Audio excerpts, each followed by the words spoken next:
Alors, si maintenant nous nous intéressons aux catégories d'ONG, on les a évoquées dans quelques slides plus haut. On a vu qu'il y avait deux grandes catégories. Il y a les ONG dites d'urgence et il y a les ONG dites de développement.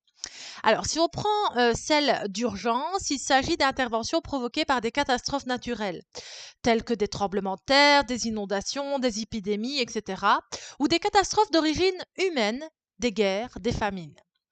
Chaque fois, la rapidité d'action de ces organisations est un atout décisif dans le cas du problème humanitaire.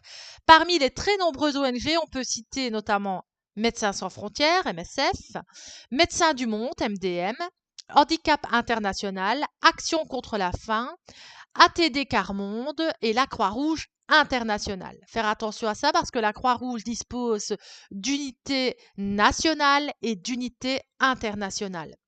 Effectivement, si on prend tous ces exemples d'ONG, on remarque clairement qu'on est dans tout ce qui est intervention très rapide, qui parle d'ailleurs énormément ici de santé, de mesures sanitaires. Donc quand on parle de famine ou quand on parle de santé, effectivement, on est souvent dans des actions de terrain qui sont d'extrême urgence où il faut intervenir le plus vite possible. Il n'est pas rare que lorsqu'on voit une catastrophe naturelle au JT, il n'est pas rare de dire Médecins sans frontières vient d'envoyer 15 médecins sur place, la Belgique a envoyé 15 médecins sur place, etc. On sait aussi que tout ce qui est action contre la faim, même si j'ai envie de dire elles sont présentes à l'année dans les pays concernés, certaines personnes disent ce n'est plus de l'urgence, c'est de la durabilité tellement que malheureusement la faim dans le monde existe continuellement et les associations sont présentes à l'année dans ces pays, mais on les considère toujours d'urgence car le but est urgent, c'est-à-dire qu'il y a urgence car il y a des vies humaines en jeu et donc à ce moment-là, évidemment, il y a une urgence d'intervenir auprès de cette population-là. Et ensuite celle de développement, qui là mettent un petit peu plus de temps à installer des structures en fait. Donc on ne va pas, c'est-à-dire qu'on n'attend pas qu'il y ait un événement pour partir tout de suite. Ce sont des projets de plus longue haleine, avec peut-être un peu plus de réflexion et un petit peu plus de structure à poser, à construire. Donc les actions en faveur du développement s'inscrivent dans la durée et donc correspondent à des missions longues destinées à participer à la mise en œuvre d'aménagements. On peut distinguer deux types d'actions. Il y a les projets de développement. Ils peuvent prendre plusieurs formes. Des projets directs dans le domaine de compétences des ONG concernées, en articulation avec les organisations locales ou les personnes.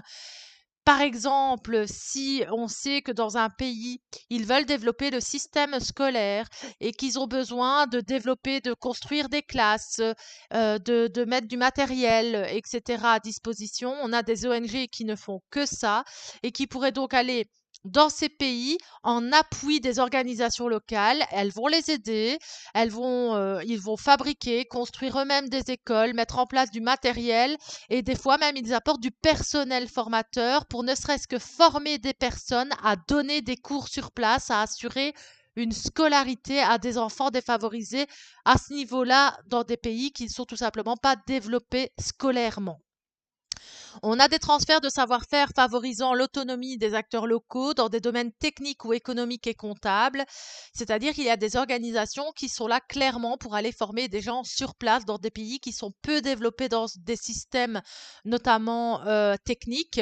Ça peut être, comme je parlais tout à l'heure, notamment des procédés d'assainissement d'eau pour avoir de l'eau potable. Vous savez qu'il y a des pays où certaines personnes doivent faire des kilomètres et des kilomètres à pied pour obtenir un petit peu d'eau potable.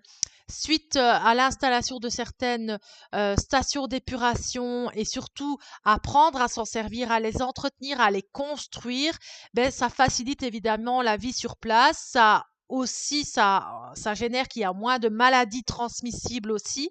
Et donc, il y a des ONG qui vont sur place pour former les personnes à construire des innovations techniques pour améliorer le quotidien. Ça peut être aussi point de vue économique et comptable, c'est-à-dire apprendre à gérer des budgets, à générer des valeurs, à récolter de l'argent pour justement développer un peu plus d'infrastructures dans ces pays.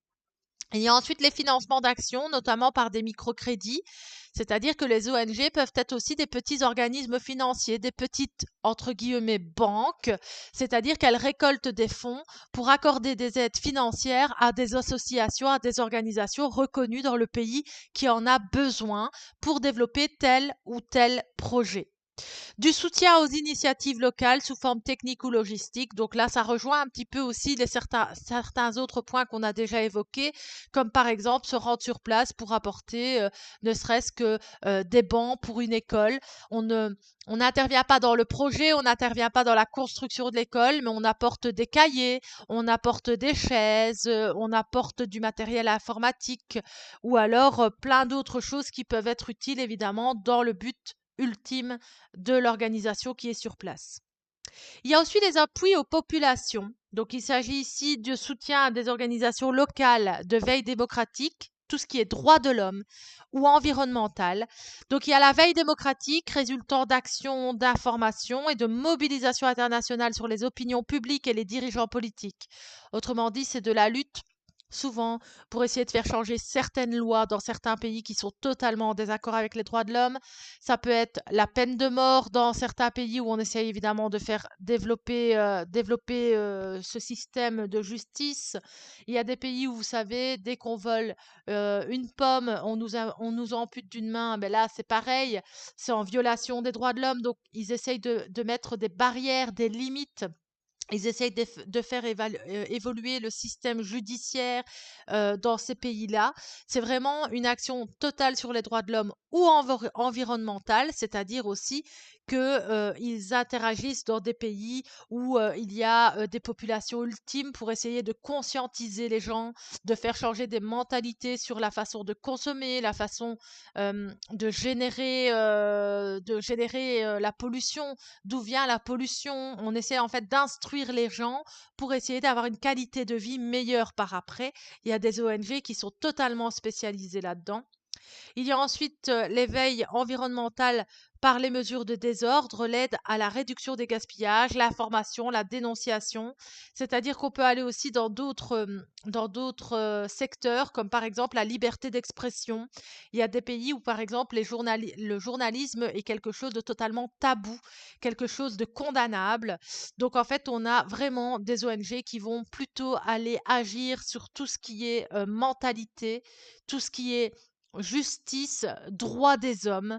C'est vraiment plutôt quelque chose de plus profond, de plus fondateur. C'est de l'aide, entre guillemets, moins directe que les projets de développement ou les projets des actions d'urgence, mais elles sont tout aussi importantes car ça construit le monde de demain.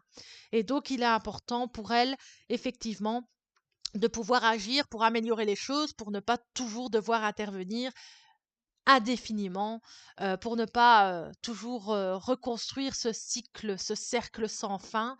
C'est en faisant avancer les mentalités qu'on peut améliorer le monde de demain. On peut citer quelques ONG emblématiques, dans ces formes d'intervention. Il y a le CAR ou le CARE plus communément appelé. Il y a le Greenpeace forcément, Save the Children, Amnesty International, TER, Agronomes et Vétérinaires sans frontières qui est un petit peu moins connu. Si je prends l'exemple de TER, vous connaissez certainement, ce sont ces magasins, entre autres, qui récoltent, il y a même des bulles pour mettre des vêtements dedans, qui récoltent des vêtements pour améliorer les conditions de certaines personnes, voilà, sur place. On a Save the Children qui va aussi agir plutôt sur tout ce qui est abus d'enfants, tout ce qui est également enlèvement, trafic d'enfants, et va agir aussi sur les mariages forcés, etc. Donc c'est vraiment tout ce qui est relatif aux enfants. Greenpeace, c'est tout ce qui est environnemental.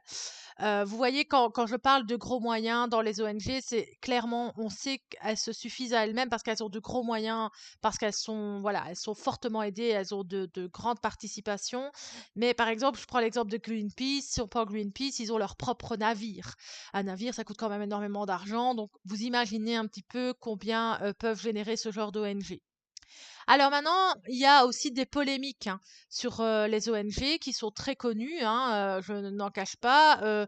Vous avez peut-être déjà entendu parler de la polémique Terre où plusieurs personnes ont filmé évidemment des gens qui récoltaient les vêtements dans les bulles terre pour aller les revendre. Donc en fait, il y a un système qui s'est mis en place à côté du système officiel. Et en fait, ça allait sur allez, un second marché où en fait ça n'allait pas du tout dans les pays qui en avaient besoin, mais c'était clairement une revente de vêtements. Et donc, en dehors évidemment des magasins Terre prévus à cet effet. Et donc en fait, Terre se faisait du bénéfice sur des vêtements donnés. Et donc ça avait créé une certaine polémique à ce niveau-là, assez importante d'ailleurs.